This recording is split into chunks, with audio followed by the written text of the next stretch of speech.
This is Wayne Warner, and I will be interviewing Jack Hamlin in the Veterans History Project. This is for the Air and Military Museum of the Ozark and Missouri State University.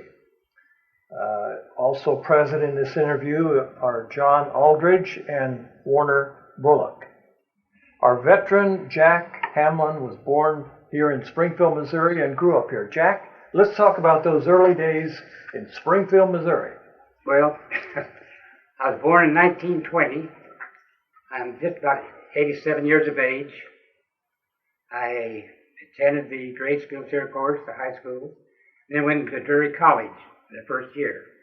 And after the war was declared in 1941, and I tried to enroll in the Naval Air Force. You want to be a flyboy, huh? I wanted to be a flyboy, but after 1940, I had rheumatic fever, and I had a bad heart, so I didn't pass the physical examination for the Naval Air Corps. So I had a step-uncle, and he mentioned the Coast Guard to me. So I knew two other boys who were going to go into the Coast Guard, so I said, I'll join up with you boys. We joined up and went to St. Louis and then to New Orleans for training. That's how I started out. Now, this was what year? 42? 1942, February the 2nd. You saw a lot of your friends and other people here in Springfield joining and drafted. That must have been some event in your life to see all these guys. Yes, it was. Most of them were going into the Marines. As a matter of fact, I think 5 of my closest friends went to the Marines, and I lost 2 of them on Iwo Jima, as a matter of fact. They went into the Marines. Tell us about your father and mother. Well, my father was a lawyer in Springfield, Missouri, and he had gone to Hamlin University to law school. As a fact, he was in World War I, and he joined the Army, I guess, in 1918, and he served overseas for 2 years. He came home. And he went to law school and became a lawyer. My grandfather was a lawyer. My uncle was a lawyer. My first cousin was a lawyer, and I had another cousin who was a lawyer. What happened to you? Well, I didn't like to be a lawyer, to tell you the truth. I didn't care about the law at all. I was kind of wild, I guess, and didn't want to settle down just yet. So I decided to go to college on the GI Bill, which was wonderful for me and a lot of the boys with the GI Bill. And when I heard you here at the museum, you talked about the Hamlin Baptist Church. Now, my great-grandfather, yes, thank you. My great-grandfather started the Hamlin Baptist Church, which now is over on Atlantic and Missouri Street. Yes. And I was born and lived on North Douglas. My grandfather lived on the corner of Grant and Atlantic, so we all lived together. Okay, your father was in the military, and you had other people who were in the military. Yes, as a matter of fact, my mother's brother, Lee Edge, was in World War I. He was wounded twice and gassed also. He lived all through. He was a very thin little fellow, but very vibrant, and he was also in World War I. How did you feel about entering the military? What was it like? You know, to be perfectly honest, I don't have any idea what I was even thinking about. I knew sooner or later I would probably be drafted into the service, so I wanted to choose where I wanted to go. As I told you before, I couldn't pass the physical for the Naval Air Corps, so I just joined the Coast Guard with a couple of friends. And what was it like when you arrived at your base? It was fine. We trained with a few Marines there at the time. They were also on the base at Algiers in New Orleans. And I enjoyed it very much. As a matter of fact, I was very happy that I joined the Coast Guard. And did the Coast Guard march you like the Army and the Marines, or how did they do that? Very similar to that as far as that's concerned. It wasn't hard. They weren't hard on us at all. As a matter of fact, I'm glad they weren't. But we had a fine outfit. As a matter of fact, after we finished our training in New Orleans, we were there for 90 days, I believe it was. Then I was sent to Boston, Massachusetts, was my first place to go. And we did patrol work just in the harbor there on small boats. They assigned us to small boats. Then after about 2 weeks there, they asked if I'd like to go to a boatswain's mate school. Now, boatswain's mate school was down in Manhattan Beach, New York. And that was training you to handle small boats and large boats, up to a cutter size of 83 feet. That's a cutter, 83 feet. Yes, sir. Well, we have several different sizes, and they're all called cutters in the Coast Guard. They have some as large as 300 feet long, which were called cutters also. Most all of our boats were called cutters. Now, some people joined the Coast Guard thinking they'd get out of the military action. They thought they'd be patrolling the Columbia River or down in New Orleans. Did See, you that could have been true at the time, but see, the Navy took over the Coast Guard in November of 1941, so the Coast Guard was under the Navy. So you didn't have any choice at that time to stay in the States. Or if they wanted to send you, that's what they would do. They would send you. So what were you thinking then? What were you going to do once you received this training? I was very interested in small boats as far as that's concerned. I thought for a while that they'd give me a large ship to go on. And then they said, no, you have to go to boats and make training first. Then we'll see what you're capable of doing as far as that's concerned. So they gave us good training in Manhattan Beach. While I was at Manhattan Beach in New York, it's funny, but I ran into a boy that I knew at Old State Teachers College, and his name was Dutch Nogel. And he was our physical fitness instructor at Manhattan Beach. He played football at State Teachers College, and he and his brother both were they were in the Coast Guard also, doing the training of the Coast Guard boys in Manhattan Beach, as I said. So he was very good to me. I like to play baseball. I played baseball in high school, and in 1939, just as I graduated, Tom Greenway had signed me to a Yankee contract. It was kind of a funny contract. He only used me whenever they needed somebody extra. And I played for the old Joplin Miners in 1939. Tom Greenway was the chief Yankee scout. Oh, he was the one that signed Mickey Mantle and a few of the other boys. Well-known name in baseball. He was a great friend of mine, yes, sir. Yeah. Okay, now, you mentioned Missouri State University. Is that what you're referring to? The yes, old sir. State Teachers It's called College. State Teachers College. Yes. Right. Okay, you're in this training, and then what happens next? Take us step by step. I'm trying to get that. The first training we did, I forgot at Manhattan Beach, they sent me back to Newport, Rhode Island. That's where I went. Newport, Rhode Island. And I was in charge of 2 small boats. And these small boats would go out and patrol up and down the Narragansett Harbor there at Newport, or the Quonset Naval Air Base, but just up the ways. And we would watch for flyers in case they'd have to parachute out of the planes. As a matter of fact, in the 3 months that I was there, doing the small boats, we rescued two flyers, Navy flyers, that had to get out of their airplanes.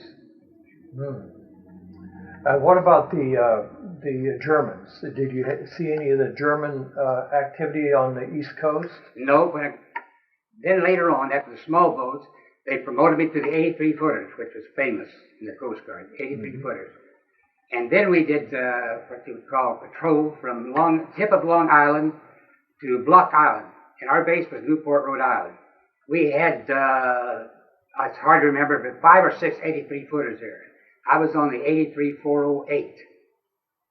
And so that's what we did. On our 83-footer, we had depth charges. We had 2 on each side, the port and starboard, and 2 depth charges on the rear, port and starboard. We never had to use them, thank goodness, as far as that's concerned. But we patrolled up and down the coast there, just out of Newport, Rhode Island. There was some activity there with the Germans on the East Coast, though, wasn't there? Yes, as a matter of fact, it was one of our Coast Guard men had captured some Germans that come out of the submarine. And I forget what, it was up around Maine, I believe, they were caught. Mm-hmm. So they've also had Coast Guard men on horses. Oh, yes. You've got this training now, and you're ready to go into action. What year is it? What month? When are you going to see? It was about we got the call in about March of 44 that we were going to be sent from Newport, Rhode Island down to Staten Island. We had no idea what we were doing, but they would send us there. Well, we got to Staten Island, they got our orders that we were going overseas. And we were going over by Liberty boats. They put 4 of our 83-footers on each Liberty boat, as far as that going over. We arrived in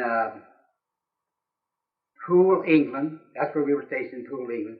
We arrived there in just about the last of March, as far as that's concerned. Then we got instructions what we were going to do. We had a 20 millimeter gun. It was the only thing was left on our 83 footers. They took the depth charges all off, just make everything lighter, because we found out we were going to do rescue work. And the person who told us we were going to do this, or came up with the idea, was President Franklin Delano Roosevelt.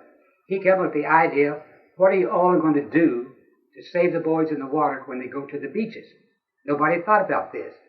But Admiral King at that time was in charge of it. And he accepted what Franklin Delano Roosevelt, and Franklin Delano Roosevelt said, get the Coast Guard to be your rescue fleet. We were called the Rescue Flotilla Number 1. There were 60 of us taken from the East Coast to England. When we arrived there, we did nothing as far as that's concerned. There was no patrol work, anything else. We just stayed there and prepared ourselves for doing rescue work when we arrived at the beaches on the invasion day. You knew about the coming invasion? Absolutely. We got this from our ensign, Sir Lieutenant J.G. was aboard our boat. Yes, we found out what we were going to do. And this was going to be the landing on Of course, we didn't know which landing was going to be. We had no idea what beach or what part of France we were going to land on. We only knew when the time came that we were going to go along with the convoys to the beaches. Mm-hmm. And our instructions were that you were going to rescue the people. The LCVPs and the landing craft LCMs and the LSTs, taking their men in, were given strict orders. They were not to pick up anybody in the water. They were to get back to their transports, wherever they picked up their men, to take them back to the beaches. So our duty was to rescue the people in the water, the soldiers in the water. Tell us what would have happened had they stopped to rescue people along the way. I'm sure nothing would probably have happened as far as that's concerned, but that's just the orders they were given, that they should not pick up anybody. Their duty was to get back to transport and bring more reinforcements into the beaches, which they needed. And so your role was to follow behind and pick up? We started out on the 5th. And of course the invasion was not until the 6th. They all came back into the harbor. Then we got instructions we were going to go in the morning. It was probably, and time forgets as far as I don't remember the time, but as we were going across and meeting the convoy to go to our beach, I saw an LST number 50. And on this LST 50, I knew it was an old friend of mine that I played football with in high school in Springfield, Missouri. His name was Ralph Carter, and he was on LST. Well, the first thing I did, when I saw that in the dark, we go alongside, we were convoying with it, I yelled up aboard, "You happen to have a Ralph Carter on board?" And one of the lieutenants or somebody on the bridge said, "We certainly do. He's our skipper." So I got to yell at him. We were probably no more than 10 miles from England going to France when I ran into him. I yelled, we had a little small conversation, and we went on. I've never seen Ralph Carter again. I know what happened to him later on. He joined the FBI and had a real bad stroke. He laid in a coma for almost 3 years before he passed away. But he's a great athlete. It was just fun to meet somebody like that going across for D-Day. It gets pretty lonely out there, I imagine, with 10,000 guys around you, and if you don't know anybody. Of course, you had 5,000 ships and boats going across the channel at that time. I don't know how many airplanes. Of course, there's about 154,000 men on all these boats going across the beaches as far as that's concerned. Yeah, for the landing. For the landing, yes, sir. And there were 5 beaches, as you know. One was Utah Beach, one was the Omaha Beach, one was the Gold, Sword, and Juneau. Now, the 3 beaches called Sword, Juneau, and Gold were for the Canadians and the English. For the Utah Beach and the Omaha Beach was for the Americans, the 1st Infantry and the 4th Division Infantry, as far as that's concerned. We went in with the 1st Division and the 4th Division at Omaha Beach, as far as that's concerned. We were first given orders, as I found out later on, we were to stay back where the transports were, because they figured there that the German guns would reach them and there'd be more casualties around the transports than they would be on the beaches. Well, as we know now, that was not right at all. That was just wrong thinking as far as that's concerned. But our duty was to go right along is it going into the beaches. And if something got hit by a shell or overturned, and there was a lot of the soldiers that drowned. Some of them, I've even heard later on, were so seasick that they jumped overboard and drowned themselves before they got to the beaches. Whether that's true or not, I'm sure there were some. There's a lot of different stories about boys going into the beaches. And we heard about some of these tanks that went down in the water, too. And also the tanks was terrible.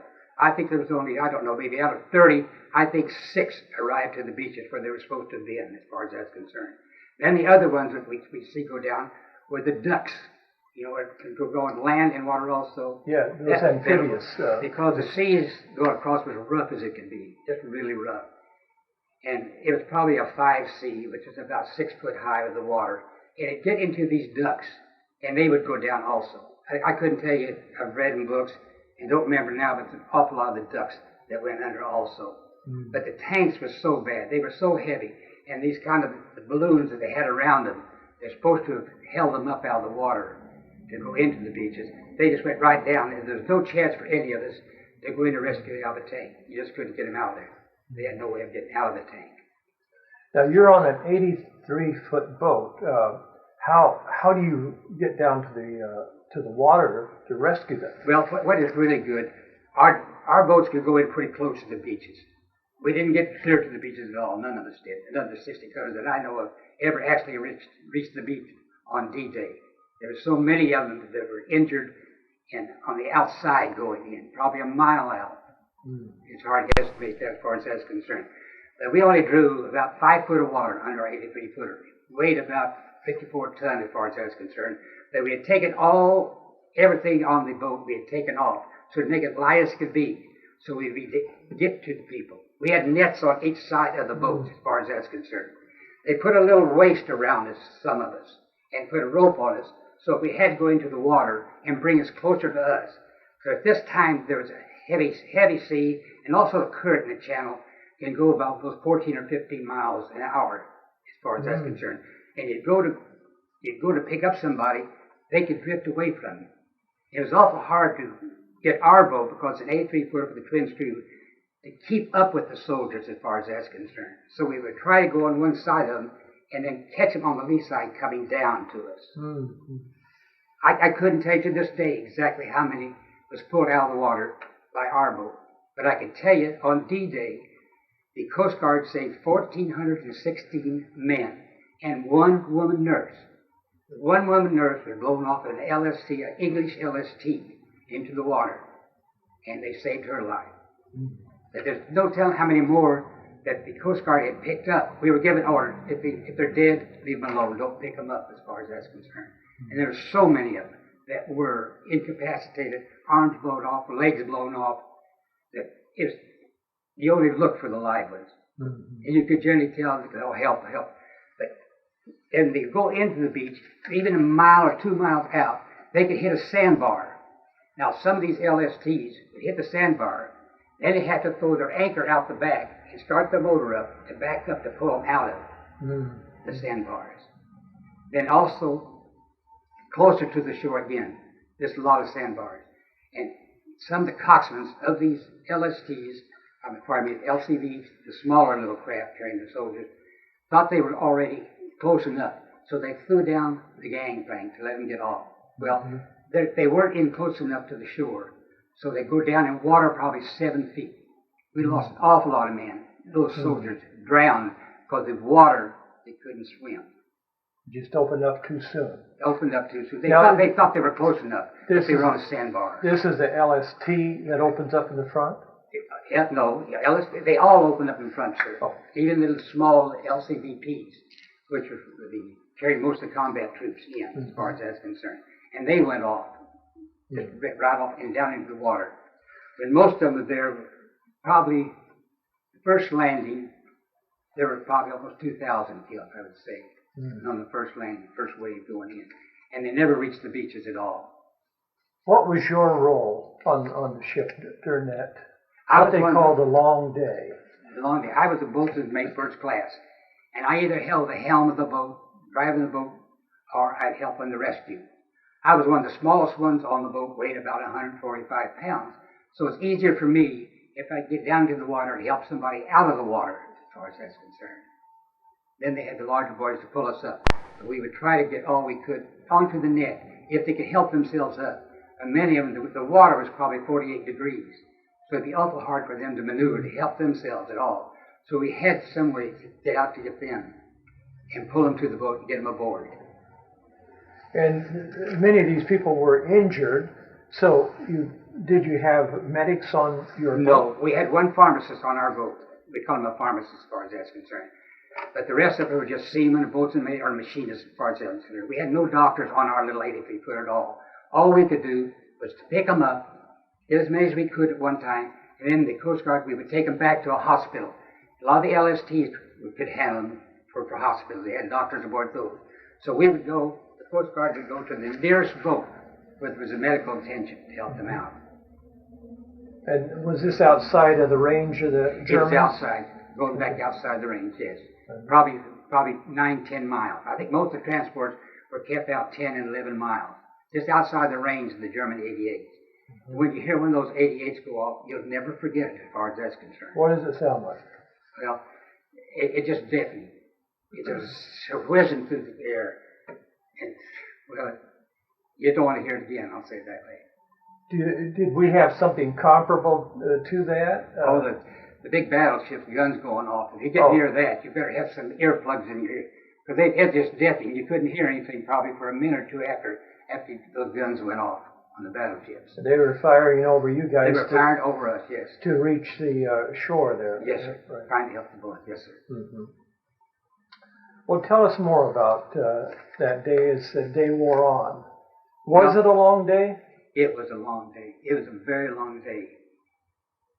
And, of course, we hadn't eaten at all. But going across, we hadn't eaten probably in 24 hours, 40 hours, I don't know. We hadn't eaten any food at all. But it's a good thing you didn't, because you see the wounded in the water and how bad it really was as far as that's concerned. You can read books, you can see it on television, but when you actually see it and realize it's horrible. It's really terrible. War is hell, they say. Well, it's hell. Exactly right. It sure is. One other little thing I might say that Admiral Keene called our boats the Matchbox Fleet. The reason why we were all wooden hull, we were what they call swan oak. Now, I don't know what a swan oak means, but that's what our hull was made out of. It was a swan, just wood. Now, we carried 1,900 gallons of gas in 3 different tanks. Now, we could only stay over there 2 days. We had to go back to England to get our gas for our boat to come back, because they hadn't yet got the gas to the beaches naturally. They had to take the beaches first before they could get all the supplies over there. Mm-hmm. So we'd go back. On the 2nd day, we got back. We got credit for shooting down a German strapping plane on the beaches. And, well, the funny thing, in the paper, Springfield paper came back, that I was a gun captain of the 20 millimeter. I got credit for shooting down this Nazi plane. But it wasn't me, it was our gunner. And I even wrote him a letter later on until I apologized. I got my name in for shooting down the German plane, but I wasn't near it. All I was just a gun captain, and he shot it down. Then on about the 4th day, we got back to the beaches, or the 5th day, about the 5th day. We saw a parachute coming down in the harbor. It was still under control of the Germans. And they had E-boats there, they had long-range guns, 88 guns. Our skipper, John Kellum, radioed in to the headquarters, asking, should we go into the harbor to rescue this downed flyer? He hadn't reached the water yet. And he got no answer. Finally, he took it on himself. Let's go get that boy. So we all went in our boat, just one boat, went in to the harbor. We could see E-boats. We were that close to the harbor. We could see in the harbor the E-boats. Now, what are the E-boats? E-boats is the Germans. That's what they call their PTs. Oh. They were faster even than our PTs. Our 83-footers only went to about 20 knots as far as that's concerned. Our PT boats probably went 40 knots.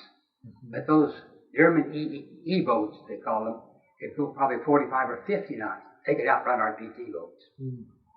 But luckily, we got in, found the flyer, picked him out of the water. he had a big scrape on his leg where he parachuted down the airplane. He scraped up pretty bad. And our little pharmacist boy took care of him after I got him out of the water. Mm-hmm. We saved him. And our skipper was called back after D-Day. Our skipper came back to the Coast Guard Academy and was awarded the Silver Star, I do believe. That must have been a wonderful feeling. It was. To pull that man out of the water. It was almost dark also as far as that's concerned. So we was going to have a hard time finding him in the water.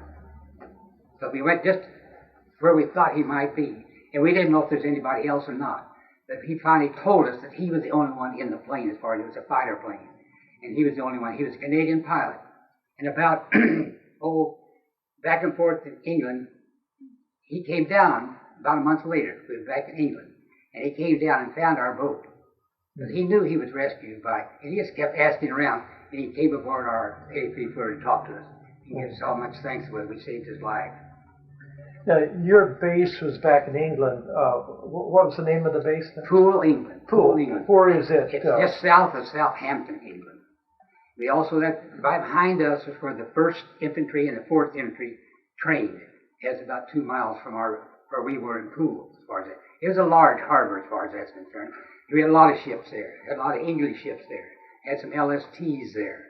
That's where they all loaded before we went across. And as we went across, we met at the Isle of Wight, they call it. That's where we picked up the convoy to go for D-Day.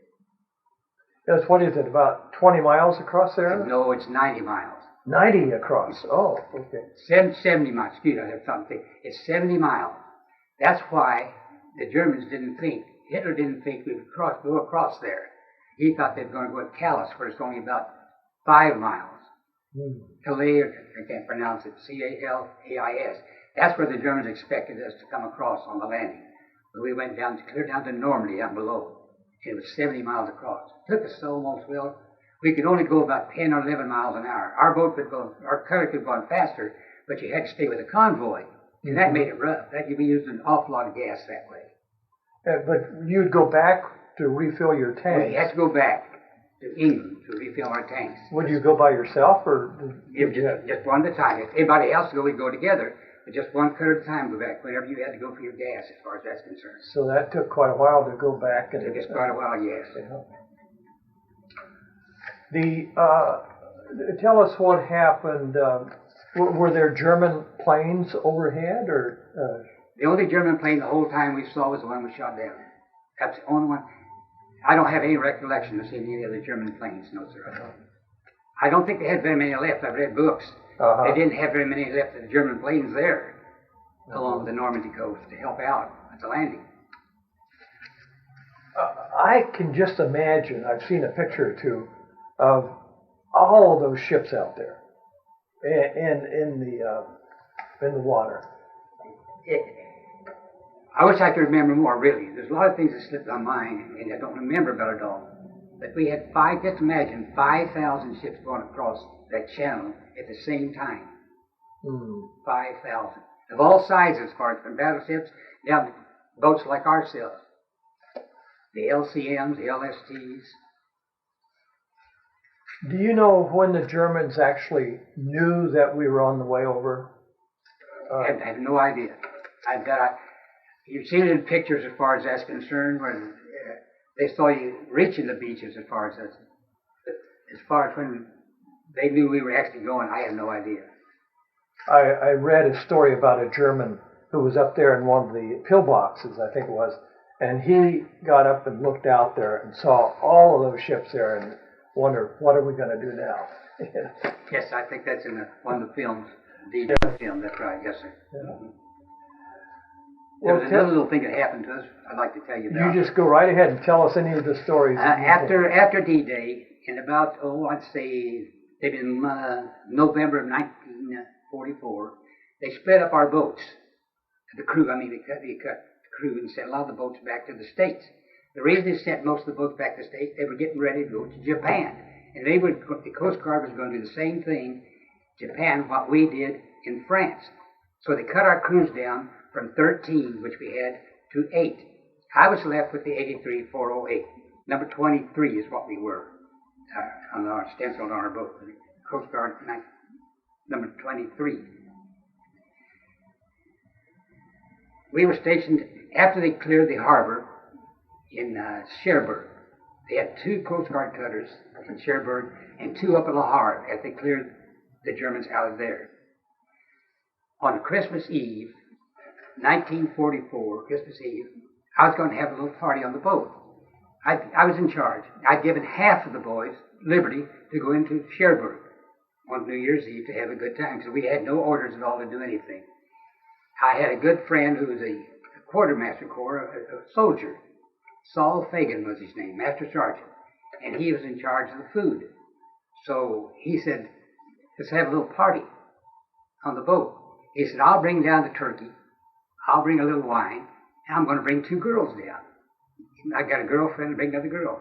Well, we were having a party on Christmas Eve. 6 o'clock, we get a call that we were to go outside the Cherbourg Harbor, 5 miles out to Waterbury, such name, that there's a transport been hit by a torpedo. Well, naturally, there goes our turkey, our dinner.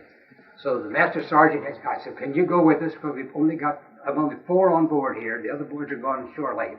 I'll need you to help us. So he said, yes, I'll be happy to go along with you. So we didn't know exactly what we were going to run into at that time. But on board the Leopoldville transport was the 66th Black Panther Division, 2,000 men. Well, they'd been torpedoed. There's probably, when the torpedo hit, there was probably 200 to 300 men were killed at that time. On our first trip out there, and it was a rough sea also again. The rough seas were probably 8 to 9 foot high. And awful hard trying to maneuver our 83-footer and get her close to the Leopoldville so we could get some of the men off. Well, there was a British ship first arrived there. It was the HMS, right now I forget, Brilliant or something like that was the name of it. They took off probably about maybe 300 or 400 men off first. And they were going to take them on in to shore. Well, the captain of this transport told me, don't have to worry, the boat won't sink. That a transport won't sink. Well, that was a wrong statement to make as far as that's concerned. When I pulled up alongside of this Leopoldville transport, most of the men were all standing in line on the deck, but they were probably 20, 30 feet above me, because I was just a small cutter, and the hull of the ship was much higher naturally. So I asked some of them if they'd like to come aboard, or yelled at them to get aboard, get off the ship, come on. Well, they didn't want to get off, because they'd been told to stay here, we're not going to sink. They'll probably send out a tow truck, a towboat, and pull us into shore. Well, some way or another, the crew had abandoned the Leopoldville. They got in the lifeboats and had taken off, and there was no lifeboats left for the 66th Infantry. Not a man got into a lifeboat to get off. They were Belgian Congo men, and they couldn't speak English at all. So it put it in a terrible condition for the 66th Infantry. Finally, we asked some of them to jump. Some of them did jump. One man broke his leg, jumping 20 feet down to our boat. It hit the front of the boat, piece of iron, and broke his leg. We had a couple others jump. They weren't injured as far as that's concerned. Finally, the boat started to sink, and they knew it was going to go down. It did sink in the next hour. It stayed up for 1 more hour. We got probably picked up that night on our first trip out. We probably picked up, with the help of Saul Fagan, I want to say something about him, and I tried to reach him. He was a master sergeant, as I said. I tried to reach him, and he was in New York. Got called all over New York, different places over the past years, to try to find him, because he was our hero aboard. He was about 6'4". He weighed about 250 pounds, and I mean, he was a mean and husky boy. And he would reach down and pull those boys out of the water. He had to reach down, because we had probably at least 2 or 3 feet where he had to get down to the water. He just pulled them right aboard the boat. And then you'd see someone going by that floated out of the boat that had been injured and dead also, as far as that's concerned. As I say again, we got probably, maybe the first trip, we picked 25 up out of the water. We took them into shore. Then we came back out again the second time. This time, the ship had already gone down on us. All we could find was wood planks here, some guys yelling, come and help us. He's on any kind of debris they could hold on to as far as that's concerned. We picked up probably 2 or 3 this time. All of a sudden, I heard only had one more mechanic aboard.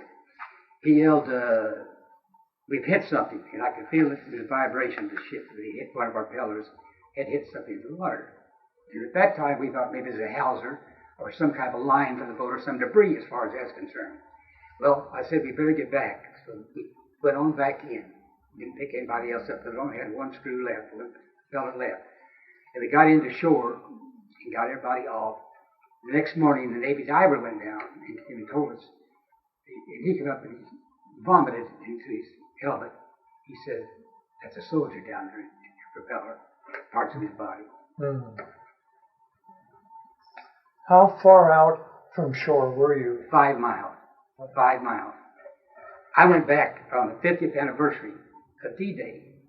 I got a letter from the Queen of England in the War Department. You are chosen one of 75 D-Day members of the American forces. They're invited to have dinner with the Queen. Tell us about that. I thought it was a joke. And I said, sis, take this phone call. Some of my sis, I call her, got on the phone, and it was the War Department in the United States. Said, you will soon be receiving an invitation to go back to England on D-Day. Will you go? And I said, sure, I'll go if this is the truth. So they asked us that this will be a formal dinner with the Queen, and they'll go down to Portsmouth to have the dinner with the Queen. And that's where Eisenhower's headquarters was also. Well, they said, you'll have to have a tuxedo. Well, I can't stand tuxedos. A long time I've had tuxedos. 2 of my daughters had married and then a tuxedo for them. So I said, well, I don't even have a tuxedo now. My wife said, we'll find your tuxedo. I think it's down at the lake house. I was in that lake house that time on Table Rock. So we went down. After a while, we found it. Anyway, found it. So I called back to Captain Brewster. I said, yes, I'll be happy to go. He said, that'll be fine. He said, you'll be receiving your invitation and orders, etc., how to get there. When we arrived... Let me back up. Yes. How did they select you? I have no idea to this day. How many were invited? Only 75. That includes soldiers, etc. Now, there was Canadians also. There were Dutch invited and French invited to have dinner with the Queen. But there was only 75 American veterans of D-Day that were invited. And how I got the invitation, I don't know. I never asked anybody. I was happy to have it. And I'd like to tell you one other little thing about it. When we got to go to the dinner, we went outside first to have a little cocktail party. And outside, Mother Queen, the sweetest thing you've ever seen in your life, was there. And she was out with us. She came to each of our tents to see us. It was raining. We didn't go to see her. She came to see us. Were you able to go to visit Poole again? Yes, I went down to Poole also. We had 9 Coast Guard members of our rescue flotilla number 1 that were there in England for D-Day. So let's go down to Poole. So we went down to Poole, and Poole put on a parade for us. I didn't know about this, but the captain who went with us knew all about what was going to happen in Poole. And they had the British parade, they had the Canadian parade, they had our Coast Guard band from the United States was there that put on a exhibition for us, as far as that's concerned. And they put us up in private homes. There was no place to stay, of course, anywhere along the English coast, because there's so many people coming back for the 50th anniversary of D-Day. So we had to stay, and I stayed with a wonderful lady, very nice. She had her daughter in Poole, England. And I still talk to her regularly and write her letters and send her gifts, because she was so nice to me. Well, let's go back to that big banquet. Yes, sir. Talk about the Queen. We had President Clinton was there also. The Mitterrand, the President of France, was there. the Queen and the King of Belgium. I should have brought all those names. Excuse me, I didn't do that. But we had all the locals of all the countries that participated were there at the dinner, and the Queen was making the speech. And at home, I have a wonderful picture that one of my boys sent me. The Coast Guard was also invited to the dinner. Sent me a picture of the dinner. I don't know how he procured that. They sent a picture of it. I wasn't in the picture, but it showed the banquet table and showed up in front with the Queen and all the kings. And she gave a wonderful speech. She's the only one that spoke. But it was the Queen of England. And she wanted to honor the D-Day forces. Yes, sir. Of all the countries that participated. And you were representative of those. Of the United States. Yes. Well, that must have made you feel pretty good. Pretty proud. Yeah. And you asked me again how I knew I was going to, why I was invited. I don't have any idea. Now, were you an officer? No, I was what they call a boatswain's mate. Boatswain's That's the same as almost as a master sergeant. Okay. And here you are at the end of the war. You're ready to go to Japan, maybe? If we had to go, we'd have to go, yes. See, as I told you before, they sent most of our cutters back to the United States to get them prepared. On the east coast of the United States, we had 120 cutters, 83-foot cutters. On the west coast, they also had 120 cutters. And they had a few cutters they also sent to the Philippines. Just like we went to England, the other cutters on the west coast went down to the Philippines and the other islands there. And I read somewhere for one of the Japanese generals, the last day of the surrender of Japan, surrendered his troops, or his infantry, to the Coast Guard, on a Coast Guard cutter, when he surrendered. Well, the Coast Guard was a very important group of men and women. I guess you had women too in the It really is, yes, absolutely. Yeah. And I also, when the War Museum in New Orleans opened, that Steven Spielberg and all of them opened it, I was invited there to come down and represent the Coast Guard at the opening in 2000, I guess it was, in June 2000 on D-Day. So my wife and I went down to that. I had the great honor of sitting and listening to 10 Medal of Honor soldiers and sailors who received it. Of them, I think there was four Navy corpsmen. And Navy corpsmen did an awful lot during this war with the Marines in the Philippines. They did everywhere. Proud of them. It was a great honor to be with the Medal of Honor, as far as that's concerned. Also, I can go back a little ways. Forgot to tell you this. Well, you just fill in whatever you want to.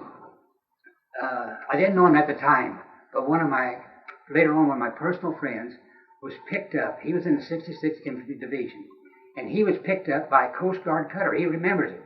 The guys told him, "You're on a Coast Guard cutter. It saved your life."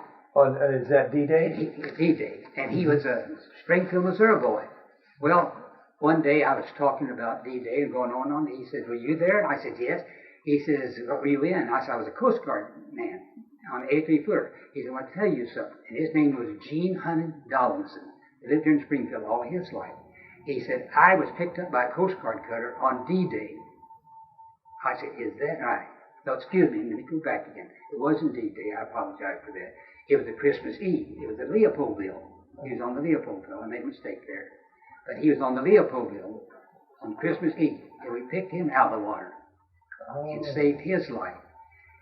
And after I met him every Christmas Eve from then on until his death, we would meet on Christmas Eve and have a little drink together and talk about it. Then there was a nice article put in the Springfield. Let me ask a question. Yes. I'm a little confused about the Leopoldville. It was a Leopoldville transport. It was sunk on Christmas Eve. Was it a Belgian Congo ship? Belgian is a Belgian. It was owned by the Belgians, yes. And what was this American doing on it? He was in the 66th Infantry Division. Oh, I see. They were transporting him from Southampton to Cherbourg, France, and they were supposed to relieve the people at the Battle of the Bulge. The 66th Infantry, Black Panther Division, was being brought over to help out with the Battle of the Bulge. That was around December 1944. That was December, Christmas Eve of 1944. And Donaldson, as I said, was aboard there. I see. And also, I've come in contact and picked us up, and they come to meet me. Come to meet me in Springfield. They were also saved by Coast Guard cutter. Don't know where we saved them. There's only 2 Coast Guard cutters there, plus other small ships and everything at Ann Harbor to go out on Christmas Eve. But they came to see me in Springfield, both of them, after articles in the Springfield paper, telling what had happened on Christmas Eve. They must have been very happy to see you again. They were very happy to see them also. Okay, you're coming down toward the end of the war. Did you think about re-enlisting and making a career in the military? No, sir. No. You wanted out. Happy to get out. You did your job and you're ready to leave. Tell us about those days as you come back to the U.S. Well, I was never a good student in school. Never a good student. When I came back to the States, on the GI Bill, I could go back to Drury University. So I went back to school and made good grades. Matter of fact, one of the professors was still there, had me before. He said, "Jack, I never thought you'd ever be a good student." And I'm proud of you. So I did take 2 more years at Drury College and graduated with Bob Barker. And you know, Price is Right. Oh, yes. He just happened to give $1 million to Drury the other day. Went back to see him the other day. But then I said, my dad wanted me to go to law school. I didn't care anything about practicing law. I just wanted to be a salesman or something else. I didn't want to practice law. But I did. I went ahead and got my degree as far as that's Missouri University. I finished up there at law school. Mm-hmm. But then I went into the insurance business, as I said before. Uh-huh. And tell us about your family. I have that's my wife and 3 children. The 3 children, 2 girls and a boy, and they all live in Springfield, Missouri. They each have 2 children, boy and girl, boy and girl, boy and girl. I see them quite often. It's wonderful to have them here, of course. Mm-hmm. They've done very good in their business, as far as I'm proud of them for that. They never ask for money. That's another good thing. Well, let's roll the calendar back if you could. Yes, sir. Would you do it again? I would do it in 1942? Would you join the Coast Guard? Absolutely. Absolutely. I had a clean pillow. I had a clean bed to sleep on every night. It was kind of crowded, but it was still clean.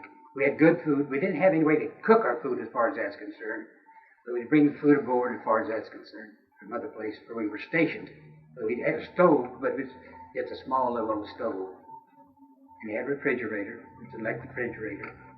It was open all the time, so it didn't do any good. We didn't have any hot water aboard the 83-footers. Mm-hmm. We had to heat our own water. We didn't have a place to take a shower. We'd have to find a place and just jump in the water wherever we were stationed. But no, it's terrible to say, but my 4 years, I probably would not have been alive today if they had accepted me in the Naval Air Corps. You have to think about that. I think about it quite often. If they'd accepted me in the Naval Air Corps, I'd have had a lot more danger probably than what I did. So you don't gripe about that? I don't gripe about it one bit, no. The Coast Guard I would recommend any young man who want a career start with the Coast Guard. Sound like you'd be a good spokesman for the Coast Guard. I would if they'd asked me. I certainly would. Well, Jack, we've really enjoyed having you here today, and I appreciate putting this on videotape. It's a great story. You're a great hero. You're one of those great generation people. But you know how it is. They always ask you're a hero. You're not one, of course, because the heroes are still over there. You read that so many times in books, and so many people say it. But it's so true. The real heroes are buried either back in the United States or they're still over there on the French soil. You went through some of those cemeteries. Absolutely. Went back D-Day. We got to go to all of them, as far as that's concerned. It's pretty sobering, isn't it? Yes, it is. Of course, I'm a Democrat, and I enjoyed it because President Clinton came up, took my hand, and sat down beside me in the stands when we had one of the dedications at Utah Beach. Mm-hmm. Well, thank you very much, and thank you for your service to the United States and the Allied forces. I appreciate that very much. You did a great job. This is wonderful. And you know, my mother and father never knew a thing, never said one word to them. And never said anything about the service. until about just before D-Day, before the 50th D-Day. Ralph Manley and I and Omer North, who used to be my banker at the old Citizens Bank in Springfield, now Commerce, and another boy by the name of Fear, who was an engineer who went in D-Day. He was a deputy sheriff down at Republic. And Omer North asked us if we'd go around the schools. And we made speeches for almost 3 years. The 4 of us made speeches at all the schools. And the most interesting of all the children in all the schools are the younger ones. I saw some of them in high school while we were giving a speech, fall asleep. Didn't care about anything like this. But you go to the grade schools and the middle school, and they had questions for you. And they'd come up and want to shake your hand and want your autograph. They knew what war was about. And once you know Ralph Manley, once you listen to him and hear the experiences he had, you know what the man goes through. Now there's what I call a hero. He was a paratrooper. He was a paratrooper, wounded 6 times. Mm-hmm. Made 2 jumps. Of course, he jumped at St. Gleesh and then at Hamlin also. He had it rough. Yes. Well, thank you very much, Jack. It was my pleasure. Been my pleasure. Thank you.